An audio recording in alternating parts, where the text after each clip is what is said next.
Shalom, shalom, peuple de Dieu. Je vous salue encore tous au nom de Jésus-Christ, notre Sauveur. Bienvenue encore au programme des 30 jours de guérison. La parole de guérison d'aujourd'hui, 17 août. Les thèmes du message d'aujourd'hui: Dieu te répondra lorsque tu l'invoqueras. Dieu te répondra lorsque tu l'invoqueras. Le thème du message d'aujourd'hui va encore nous rappeler que Dieu te répondra lorsque tu l'invoqueras. Lisons le livre de Jonas, chapitre 2, verset 2, au nom de Jésus. Dans ma détresse, j'ai invoqué l'Éternel et il m'a exaucé. Du sein du séjour des morts, j'ai crié et tu as entendu ma voix. Amen. Jonas chapitre 2 verset 2 déclare: Dans ma détresse, j'ai invoqué l'Éternel et il m'a exaucé. Du sein du séjour des morts, j'ai crié et tu as entendu ma voix. Bien-aimé dans le Seigneur, il peut t'arriver que ta souffrance soit si profonde que tu aies l'impression que personne ne peut réellement la comprendre. Comme Jonas, tu peux te retrouver dans un lieu de ténèbres, de peur ou de désespoir, en te demandant si quelqu'un entend encore ton cri. Pourtant, Jonas a découvert qu'aucune profondeur n'est hors de la portée de Dieu. Même du ventre du grand poisson, là où tout espoir humain semblait perdu, il convoqua l'Éternel et Dieu entendit sa prière. Aucune situation n'est trop sombre pour empêcher ton cri d'atteindre le cœur de Dieu. Ne laisse pas le découragement t'empêcher de prier. Invoque le Seigneur avec confiance, sachant qu'il attend chaque appel sincère. Il est proche de ceux qui ont le cœur brisé, attentif à chaque prière et capable de faire naître l'espérance là où tout semble perdu. Le cœur qui a répondu à Jonas écoute encore aujourd'hui. Continue de l'invoquer, car il est fidèle pour attendre, te fortifier et te répondre selon son amour parfait et sa miséricorde. Au nom de Jésus. Bien-aimé dans le Seigneur, le thème d'aujourd'hui va encore te rappeler que Dieu te répondra lorsque tu l'invoqueras. Nous avons lu le livre de Jonas, chapitre 2, verset 2.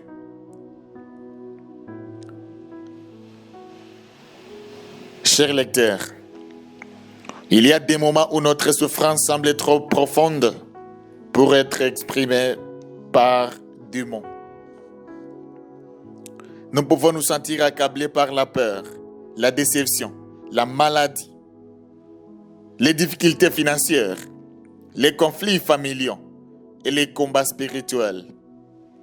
Dans ces instants, nous pouvons nous demander si Dieu entend encore nos prières. Le silence peut nous donner l'impression d'être oubliés, ou les réponses tardives peuvent nous pousser au découragement. Pourtant, la prière de Dieu nous appelle qu'aucun cri, des fois, ne reste sans réponse.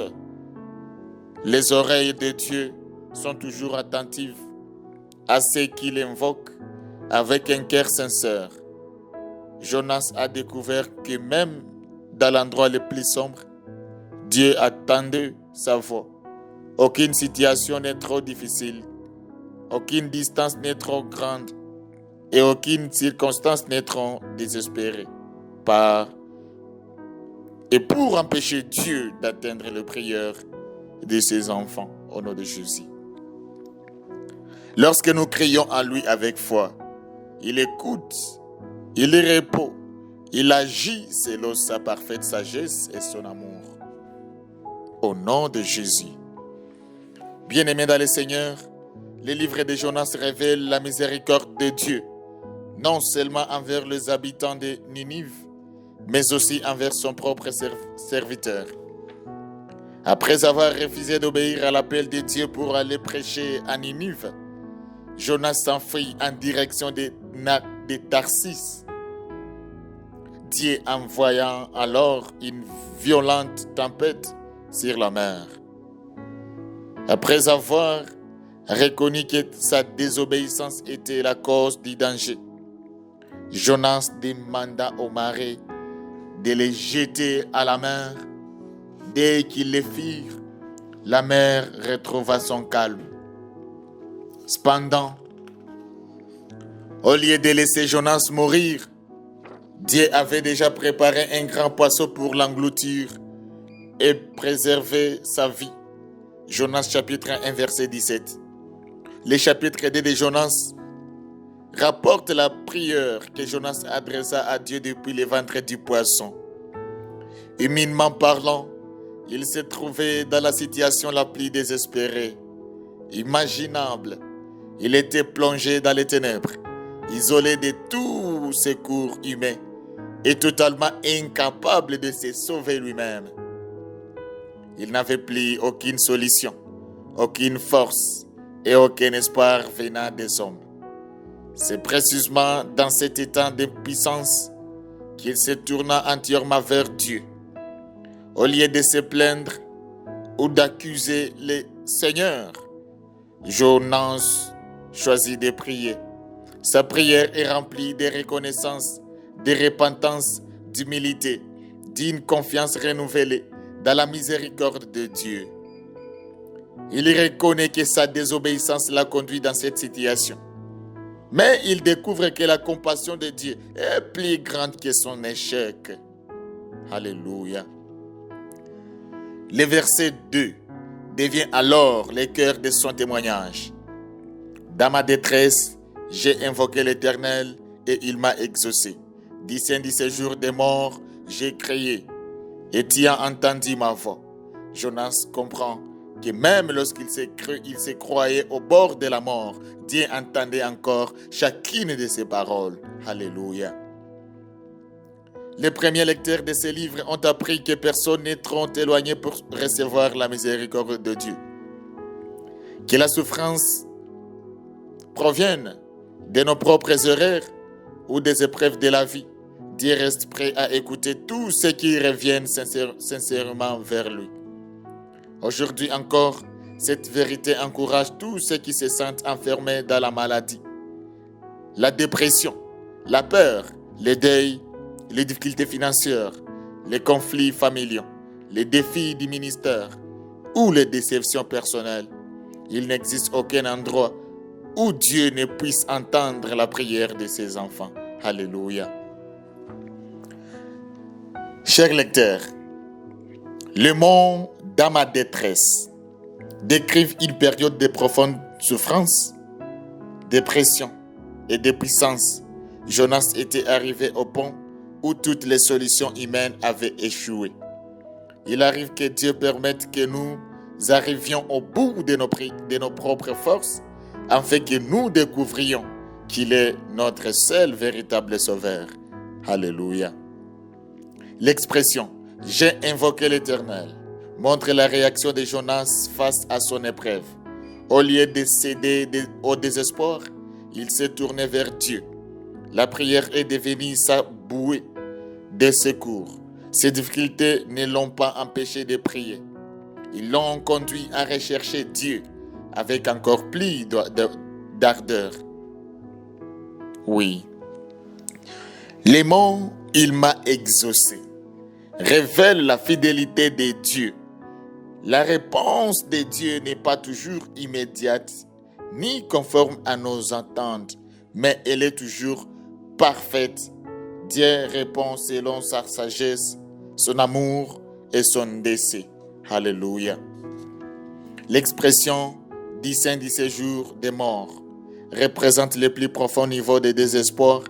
Jonas avait l'impression d'être des gens condamnés. Pourtant, même là, Dieu entendait sa voix. Aucune obscurité ne peut empêcher Dieu d'atteindre ses enfants. Au nom de Jésus.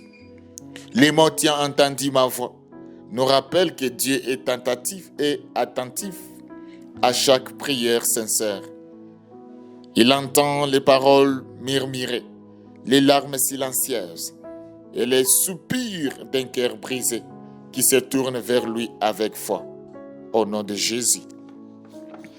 Cette vérité est confirmée dans toute l'Écriture. David déclare « Les justes crient et l'Éternel entend et il les délivre de toute leur détresse. » Psaume chapitre 34, verset 18. Jérémie rapporte cette promesse de Dieu. Vous m'invoquerez et vous partirez. Vous me prierez et je vous exaucerai. Jérémie chapitre 29, verset 12. Jésus lui-même nous encourage. Demandez et l'on vous donnera. Cherchez et vous trouverez. Frappez et l'on vous ouvrira. Matthieu chapitre 7, verset 7. Toutes ces promesses nous assurent que Dieu demeure proche de tous ceux qui les cherchent sincèrement. Oui. Chers lecteurs, ne laissez jamais le découragement faire taire tes prières. L'ennemi veut te convaincre que prier ne sert plus en rien. Mais la parole de Dieu affirme le contraire. Continuez d'invoquer le Seigneur, même si tu ne vois pas encore la réponse. Chaque prière sincère monte jusqu'au trône de Dieu. N'attends pas que tout aille bien pour prier. Jonas a prié depuis le ventre du poisson avant d'être délivré. Apprends toi aussi à chercher Dieu au milieu de tes difficultés et non seulement après la victoire. La prière transforme souvent notre cœur avant de transformer nos circonstances. Oui. Cher lecteur, si tu t'es éloigné de Dieu, ne laisse pas la culpabilité t'empêcher de revenir vers lui. Jonas a découvert que la miséricorde de Dieu est plus grande que ses fautes. Reviens aujourd'hui vers le Seigneur avec humilité et foi. Sa grâce est plus grande que tous tes échecs. En fait, priez avec assurance plutôt qu'avec peur. Ton Père Céleste connaît déjà tes biens et tes besoins, avant même que tu les exprimes. Même lorsque les réponses semblent tarder, souviens-toi que son calendrier est toujours parfait. Le Dieu qui entendit Jonas entend encore aujourd'hui chaque prière prononcée avec foi. Au nom de Jésus. Bien-aimés dans le Seigneur, chers lecteurs, passons aux questions de réflexion pour notre chère et bonne parole d'aujourd'hui. Première question. Quel fardeau ou quelle difficulté dois-tu aujourd'hui déposer devant Dieu? Deuxième question. As-tu déjà vu Dieu répondre à une prière d'une manière inattendue? Troisième question. La déception t'empêche-t-elle de prier avec confiance? Quatrième question.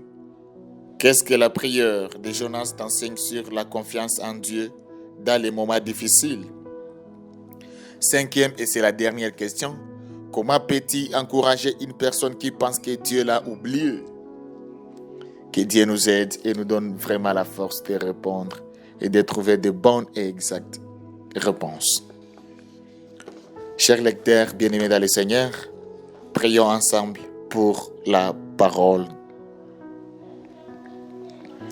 Père Céleste, je te remercie parce que tu es le Dieu qui entend chaque prière sincère.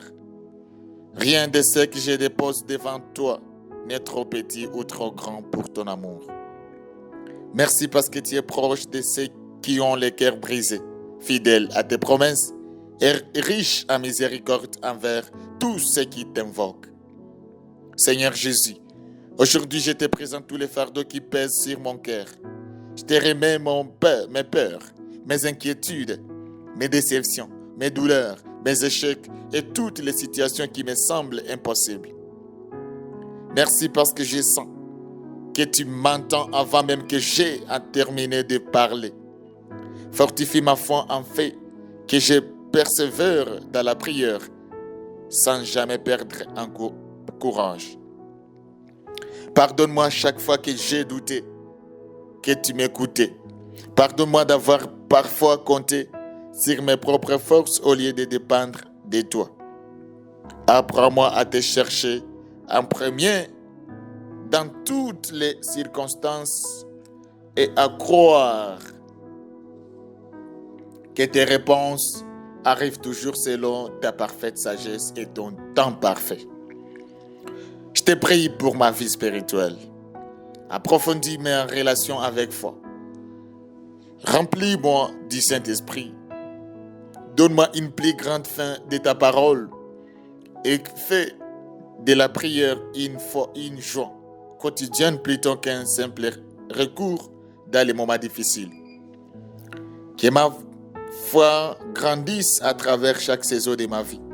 Je te prie pour ma famille. Entends toutes les prières qui montent de notre foyer. Apporte la guérison là où il y a des blessures, l'unité là où il y a des divisions, le pardon là où il y a des offenses et la joie là où règne la tristesse. Attire chaque membre de ma famille vers toi, Seigneur mon Dieu. Je te prie pour ma santé. Étends ta main guérissante sur mon corps, mon intelligence et mes émotions. Guéris toute maladie, enlève l'anxiété, la dépression, la peur et le découragement. Renouvelle ma force et remplis-moi de ta paix qui surpasse toute intelligence. Je te prie pour mon travail, mon ministère, mes études, mon entreprise et toutes les responsabilités que tu m'as confiées. Guide chacune de mes décisions, bénis le travail de mes mains, ouvre les bonnes portes et accorde-moi toutes les ressources nécessaires pour accomplir la mission que tu m'as confiée, Seigneur. Seigneur Jésus-Christ, je te confie également mes finances. Tu es mon fidèle pourvoyeur, pourvois à tous mes besoins selon les richesses de ta gloire. Apprends-moi à te faire pleinement confiance, à gérer avec sagesse toutes les bénédictions que tu me donnes et à demeurer généreux envers les autres. Je remets mon avenir entre tes mains. Marche devant moi, dirige chacun de mes pas, protège de tous les pièges de l'ennemi et conduis-moi dans les projets merveilleux que tu as préparés pour ma vie. Aide-moi à ne jamais cesser de prier, Seigneur, à ne jamais cesser de croire et à ne jamais perdre l'espérance. Merci parce que je sais que chaque prière faite avec foi atteint ton cœur. Je me réjouis parce que tu m'entends, tu m'aimes et tu répondras selon ta parfaite volonté. Au nom puissant et victorieux de Jésus-Christ que nous prions ainsi. Amen. Bien-aimés dans le Seigneur, chers lecteurs, merci d'aimer, merci de choisir toujours la parole de guérison comme ton bouclier. Merci de le partager, merci de commenter, merci de partager toujours tes pensées. Nous sommes là en train de l'écouter et nous vous répondons toujours. Merci de les partager dans les commentaires afin de vous répondre. Je vais encore te rappeler que la parole de guérison est disponible sur Amazon.com. Tu peux vraiment passer les commandes. Les livres s'achètent seulement à un prix de 10 000 francs rondés. Au nom puissant de Jésus, que Dieu vous bénisse abondamment. Amen.